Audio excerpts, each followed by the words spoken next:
네, 코로나19 관련 해외 유입 사례가 이어지고 있고 병원에서의 집단 감염도 끊이지 않고 있습니다.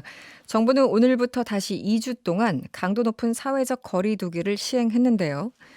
이런 와중에 호주의 한 연구소에서 세포 배양된 코로나19 바이러스를 구충제 이버맥틴에 노출시켰더니 48시간 안에 모든 유전 물질이 소멸됐다라는 실험 결과가 나왔습니다.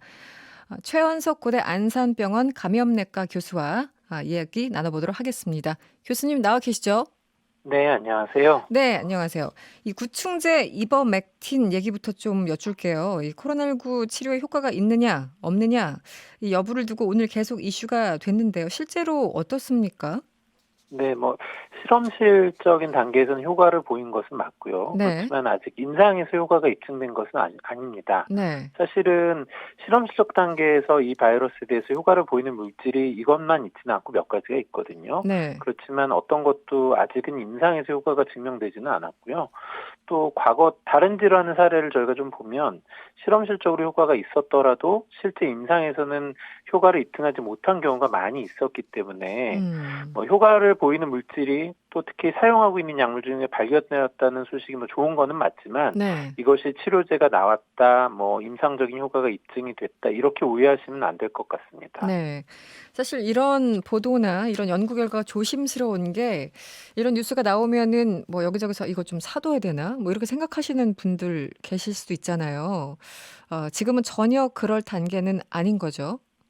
당연히 아니죠. 또 만약에 효과가 입증됐다고 하더라도 사재기를 한다거나 그러면 안 되지 않겠습니까? 네. 그리고 사실은 이제 이 약이 국내에서는 이제 먹는 약으로 허가가 되어 있지는 않기 때문에 네. 약국에서 사시는 약물은 이 성분하고도 다른 아 것이거든요. 그렇군요. 그러니까 이제 네. 굳이 가서 이제 사려고 하지는 않으시는 게 맞을 것 같습니다. 알겠습니다. 구충제 이버맥틴은 아직까지 임상 실험을 거치지 않은 단계라는 점, 잘못 먹으면 부작용이 크다는 점 여러분 다시 한번 인지해 주시고요. 교수님, 이 코로나19 사태가 굉장히 좀 길어지고 있습니다. 치료제를 찾는 움직임이 뭐 말라리아, 에이즈, 에볼라 치료제까지 구충제까지 굉장히 긴 과정을 통해서 오게 된 건데요.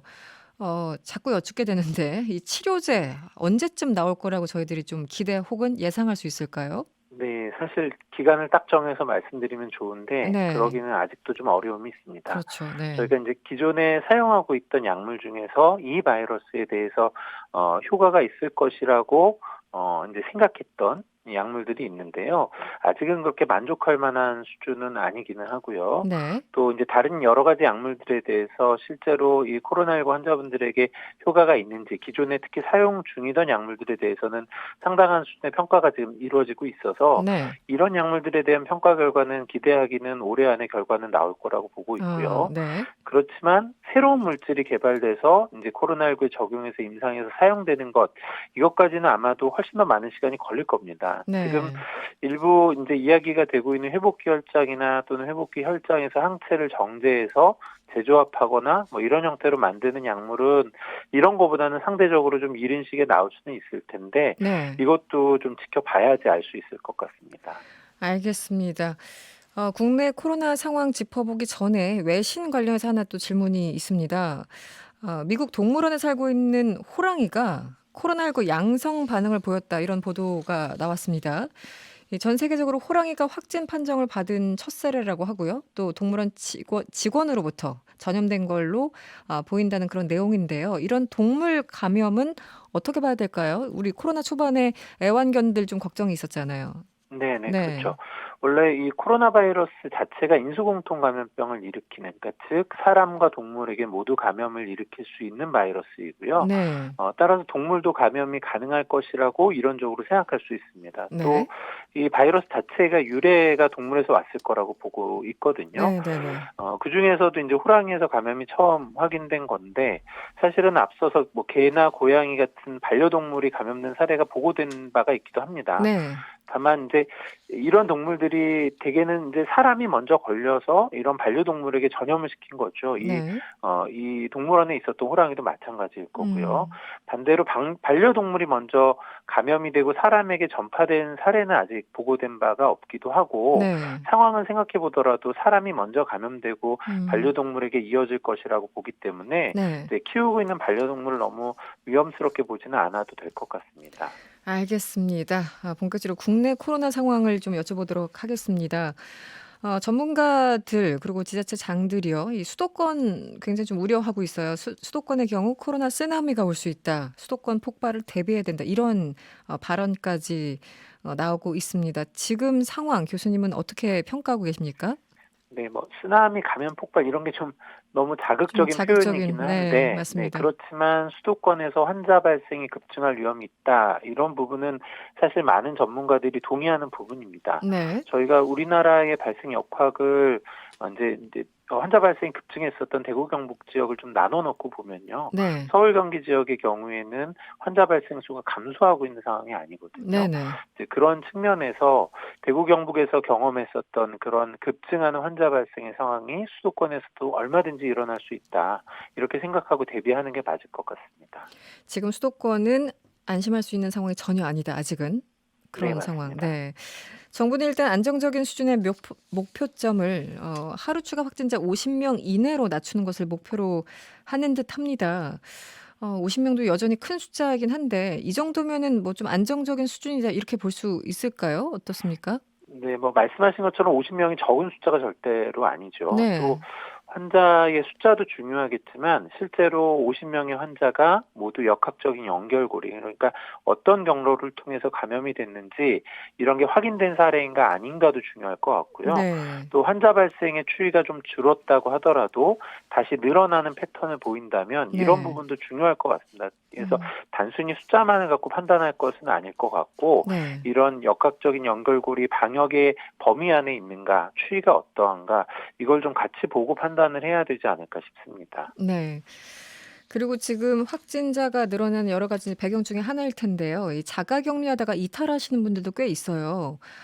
자가격리 이탈자가 하루 평균 6명이라고 합니다. 정부가 강력하게 형사처분하겠다 이렇게 경고를 하고 있는데요.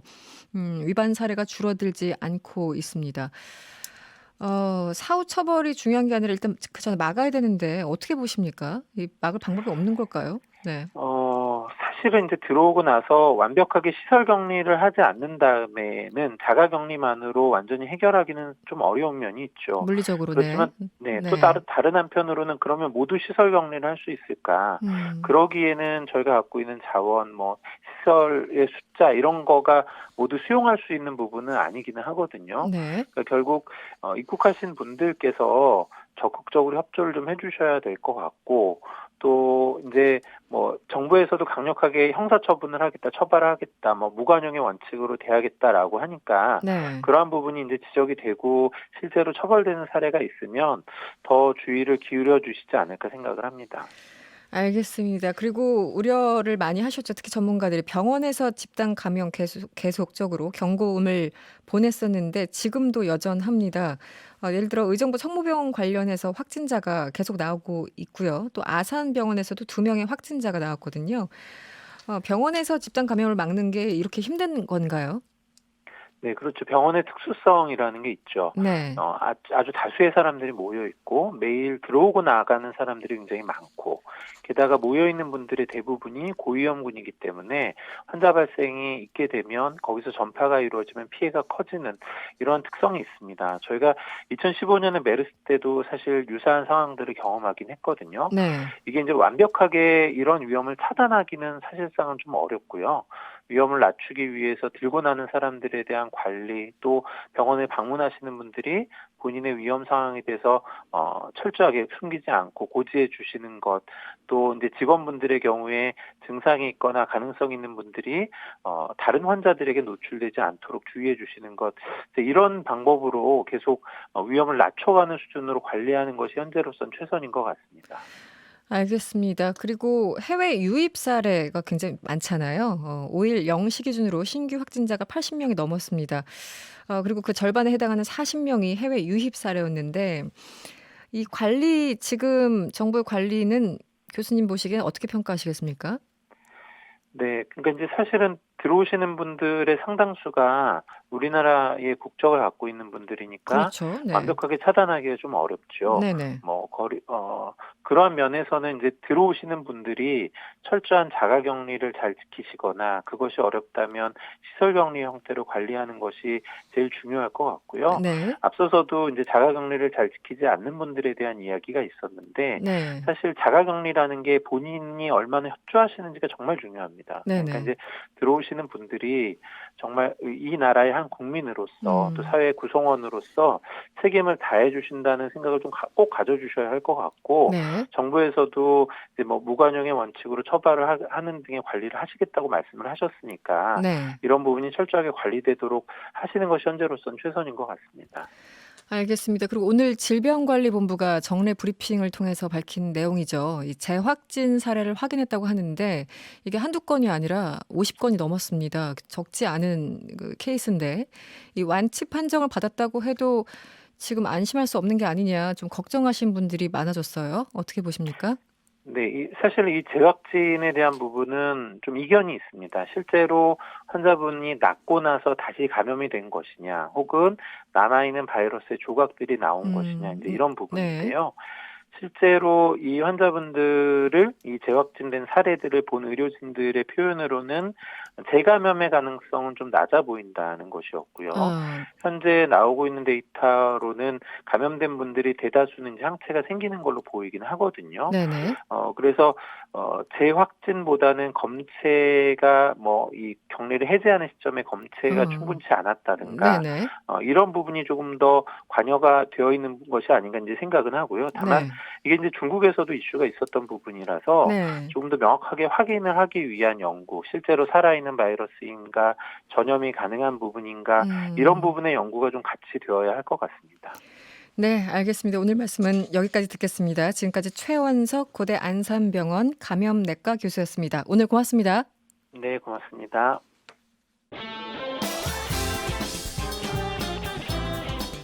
여러분의 퇴근길을 꽉 채워드립니다. 평일 저녁 6시 5분 이승원의 세계는 그리고 우리는